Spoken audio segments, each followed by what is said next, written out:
Décodons le présent pour mieux construire l'avenir. La chronique d'Interentreprise avec Francette Florimond. Bonjour, j'espère que vous allez bien. L'activité économique est malmenée par la crise sanitaire et les décisions prises par nos dirigeants. Beaucoup d'entreprises sont au plus mal.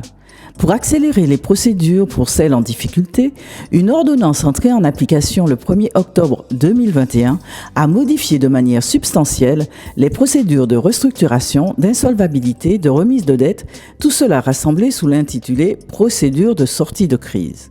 Les décrets d'application viennent de paraître. Il fixe les seuils à ne pas dépasser pour bénéficier de ce dispositif et en organise les différentes phases autour de délais courts visant à permettre l'adoption rapide d'un plan d'appurement du passif. Tout d'abord, l'entreprise doit avoir moins de 20 salariés et un bilan inférieur à 3 millions d'euros de total de passifs hors capitaux propres.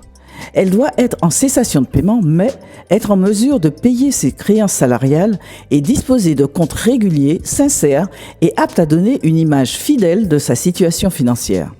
Lorsque les comptes n'ont pas été certifiés par un commissaire aux comptes ou établis par un expert comptable, le tribunal peut désigner un administrateur ou un mandataire judiciaire, un expert, un commissaire aux comptes ou un expert comptable dont la mission, d'un mois maximum, est de contrôler la qualité des comptes et le respect par l'employeur de ses obligations salariales.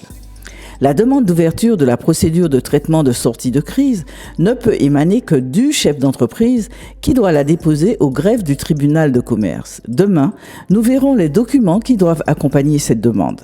Entre-temps, prenez soin de vous. Décodons le présent pour mieux construire l'avenir. La chronique d'Interentreprise avec Francette Florimond.